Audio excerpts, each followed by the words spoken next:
Place au grand angle, deux invités ce samedi, Jean-Loup Adenor et Timothée de Roglaudre, les auteurs de Dieu est amour, une enquête sur ces groupes chrétiens aux États-Unis et en France qui veulent guérir les homosexuels.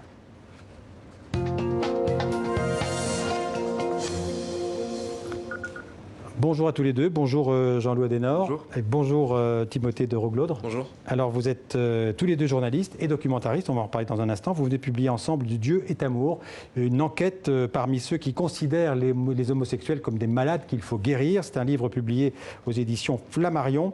Votre livre, c'est donc une enquête sur des groupes chrétiens catholiques ou protestants évangéliques qui pratiquent ce qu'on appelle des thérapies de conversion. Comment vous est venue l'idée d'écrire ce livre? Qui veut commencer? Alors en fait, on savait que ça existait aux États-Unis où c'est très bien implanté depuis des décennies et on s'est posé la question est-ce qu'en France, dans le contexte un peu particulier qu'on a d'un rapport très fort à la laïcité, une méfiance envers le religieux, si ça existait aussi. Voilà, est-ce que ça existait également chez nous? Et après 2 ans d'enquête, on a pu établir que non seulement ça existe, mais que c'est en progression. Alors que ces groupes soient catholiques ou protestants évangéliques, c'est la même idéologie qui est là derrière. L'idéologie qui est derrière, c'est que personne n'est homosexuel en fait. Les gens sont hétérosexuels et dévient cette hétérosexualité naturelle par des problèmes dans l'enfance, des traumatismes, voire des influences démoniaques. Donc oui, il y a la même idéologie derrière, tout à fait. Alors quel est l'objectif de ces... on peut les appeler comment? Des groupes, des associations Ce sont des groupes, oui, elles ont parfois le statut d'association, tout à fait. C'est pousser à la reconversion, alors, qui peut aller même jusqu'au mariage en fait. J'ai vu dans le livre, vous expliquez, ça peut aller jusqu'au mariage, on propose une femme de faire des enfants. L'objectif en fait, c'est de réfréner l'attirance et la pratique homosexuelle. Beaucoup de ces groupes acceptent l'homosexuel en tant que personne, mais refusent l'acte homosexuel. Donc l'idée, c'est de donner un genre de guide pour ne pas pratiquer son homosexualité. Alors pour comprendre comment fonctionnaient ces groupes de l'intérieur, vous les avez infiltrés. Je crois que c'est vous, hein, Jean-Loup Adenor. Vous êtes devenu pour la cause Guilhem S. C'est ça. Voilà. Et vous êtes inscrit en fait dans l'un de ces groupes. En France, c'était où? Alors 2 groupes. Le groupe Torrent de Vie qui est évangélique, où j'ai fait un séminaire d'été d'une semaine à Chalon-sur-Saône, et aussi le groupe Courage qui est un groupe catholique qui se trouvait à Paris en l'occurrence. Donc Torrent de Vie, c'est un groupe protestant, évangélique, et le groupe Courage, c'est catholique. Tout à fait. Les méthodes et les pratiques sont les mêmes? Alors chez Courage, l'idée c'est plutôt d'aller vers la chasteté, vers l'abstinence, pardon. Oui. Chez Torrent de Vie, on va vraiment essayer de ramener la personne vers l'hétérosexualité. Mais dans le fond, en fait, l'objectif est le même. Réfréner la pulsion, comme ils vont l'appeler, homosexuelle, et quand c'est possible, évidemment, permettre à ces gens de vivre une vie hétérosexuelle. Alors comment ça se passe? C'est un peu comme les alcooliques anonymes Il y a justement un des 2 groupes, le groupe Courage, est explicitement calqué sur les alcooliques anonymes. Et donc Jean-Loup a pu assister à ces réunions un peu hors du commun où les personnes se mettent en cercle et se présentent en disant bonsoir. Je m'appelle Guilhem et je suis attiré par des personnes du même sexe. Et ensuite on parle donc de ce qui nous travaille, de ce qui démange en fait. Et l'idée c'est de s'encourager les uns les autres à. Donc ça se passe à Paris. Absolument, par exemple. Ça se passe à Paris, tout à fait, à Montparnasse. Tout à fait. Et dans d'autres églises d'ailleurs protestantes de Paris. Absolument. C'est le cas notamment de l'église de Belleville où le groupe Torrent de Vie donne des groupes hebdomadaires. Et Courage est aussi implanté dans d'autres villes. Torrent de Vie est implanté dans 14 villes en France. D'accord. Il y a des camps d'été, vous avez fait allusion? Absolument. C'est un séminaire qui dure une session de restauration qui dure une semaine, qui mélange en fait une genre de pseudo-psychologie à la pratique religieuse. On va avoir des enseignements sur les qualités intrinsèques de l'homme et de la femme. On va essayer de rechercher chez les personnes où est-ce que la déviance est née. Et en fait, la réponse qui va être apportée à ça, c'est une réponse qui va être spirituelle. On va prier pour la personne, on va apposer les mains, on va parfois parler en langue. J'ai pu assister à un exorcisme, à des prières de renonciation aux démons.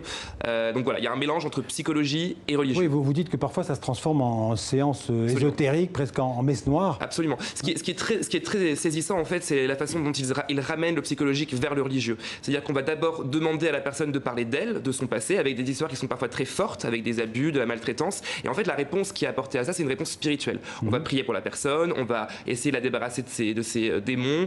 Il y a vraiment un mélange entre psychologie et religieux et mysticisme en fait. Alors on a parlé des États-Unis, vous évoquez dans le livre plusieurs associations américaines, notamment Exodus International. Oui. On peut dire que ça c'est le premier réseau entre guillemets de conversion qui est né aux États-Unis. C'est ça. Donc Exodus c'était une fédération de ministères ex-gays, c'est le terme qui est utilisé, et c'était effectivement le premier réseau et le plus grand, donc c'est étendu dans le monde entier.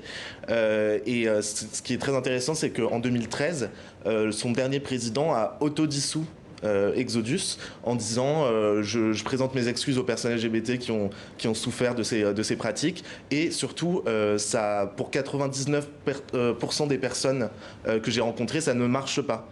Personne n'est devenu hétérosexuel par ces thérapies de guérison. Ce qui ne veut pas dire que ce genre de reconversion n'existe plus aux États-Unis, parce que vous parlez de ce groupe Hillsong que vous appelez la multinationale du Christ. Expliquez-nous comment ça fonctionne aux États-Unis. Alors, Hillsong, c'est d'origine australienne, mais c'est bien implanté aussi aux États-Unis. En fait, c'est une église évangélique très populaire chez les jeunes, qui marche beaucoup grâce à la musique. Et nous, ce qu'on raconte, c'est que il y a un rapport. En fait, c'est pas en soi un groupe de thérapie de guérison, mais il y a un rapport assez ambigu avec les groupes de thérapie de guérison. Et notamment, on a découvert, Jean-Loup a découvert grâce à sa infiltration que dans les groupes Torrent de Vie à Paris, la moitié des participants viennent de l'église Hillsong, et c'est une église très jeune. Donc c'est aussi ce qu'on dévoile dans le livre, c'est la volonté de ces groupes de thérapie de guérison de développer leur offre à destination des jeunes. Et aussi en France, ils sont actifs en France, les Hillsong? Absolument, absolument. Vous pouvez aller à leur messe à Bobino le dimanche, c'est assez impressionnant, c'est des gros concerts de rock chrétiens. Alors, que pense l'Église catholique de ces pratiques, de ces groupes d'homothérapie? Il faut rappeler qu'en 2013, le pape François avait surpris tout le monde en parlant de l'homosexualité, en disant qui suis-je pour juger. On peut dire que le pape François, il a pas mal changé d'avis depuis 2013.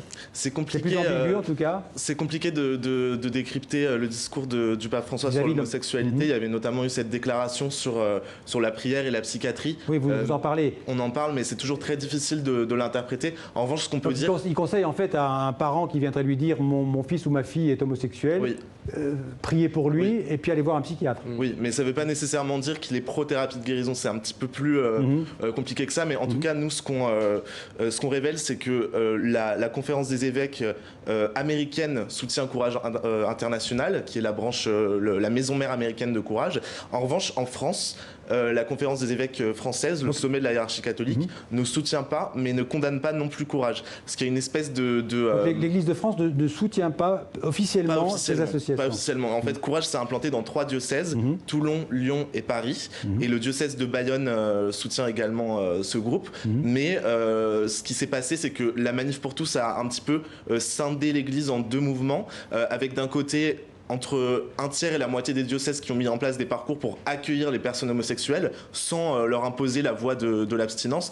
Et de l'autre côté, cette minorité bruyante de diocèses très conservatrices qui a importé ce programme américain pour inciter les homosexuels à l'abstinence. J'allais vous demander justement s'il y avait des connexions entre ces pratiques et le groupe d'associations qu'on connaît sous le nom La Manif pour tous, qui a été très, très active en France contre le mariage pour tous, pour défendre les couples hétéros et la famille traditionnelle. Il y a des connexions entre tout ça? Oui, alors ce qu'on révèle, c'est que donc, non seulement la Manif pour tous a été un terreau qui a quelque part libéré la parole sur l'homosexualité dans les milieux chrétiens, mais de manière plus concrète, le cofondateur de Courage France, le père Louis-Marie Guiton, était le président d'un des collectifs fondateurs de la Manif pour tous. Donc il y a vraiment une connexion très établie.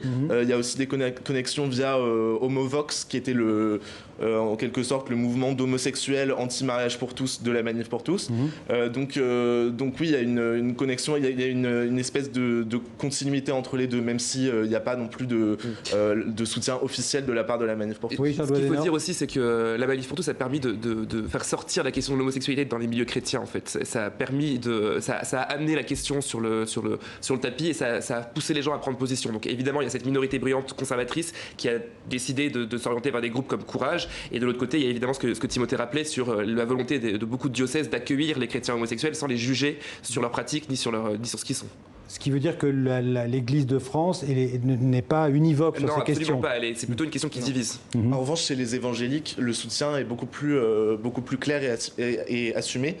Torrent de Vie, dont parlait Jean-Loup, fait partie du Conseil national des évangéliques. Donc les églises évangéliques protestantes ont une position plus radicale, plus anti-homosexuelle que l'Église catholique. Enfin, plus anti-homosexuelle. En tout cas, il y a moins de... en fait, l'Église protestante principale en France, c'est l'église lutéro-réformée. Et elle s'est engagée dans une véritable voie d'ouverture, puisqu'en 2015, elle a ouvert la bénédiction aux couples de même sexe. En revanche, les évangéliques, qui sont donc une branche minoritaire pour l'instant du protestantisme en France, ont une vision extrêmement conservatrice de l'homosexualité et de la société en général. Alors on a parlé de la position de l'Église, quelle est la position des politiques en France? Et par exemple, est-ce que ces thérapies de guérison pourraient un jour être interdites? Alors, en ce moment, il y a une mission d'information qui a été ouverte par une députée LREM et un député France Insoumise qui vise à étudier la question et essayer de voir ce qui peut être fait au niveau légal sur ces questions-là. Parce que par certains aspects, c'est presque une dérive sectaire. Alors, on est prudent sur la qualification sectaire parce que ça correspond à des critères bien précis. De ce que j'ai vu, moi, dans mes infiltrations, il manque certains critères, notamment le critère de l'emprise financière, le critère de l'emprise tout court. C'est pas des groupes qui ont volonté à garder leurs participants. Donc, on est assez prudent avec ça et on pense que c'est pas forcément le problème non plus. En revanche, nous, ce qui nous paraît important, c'est de parler des victimes, en fait.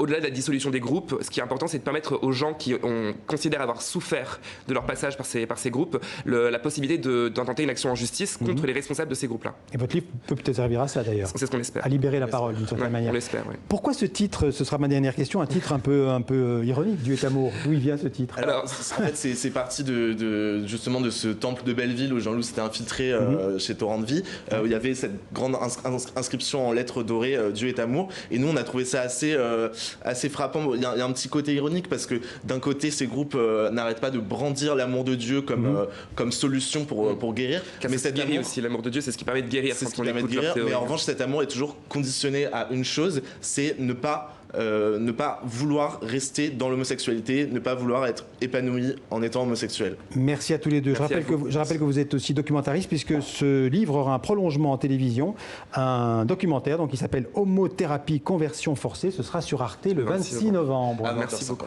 À 20h50. Merci à tous les deux. Place à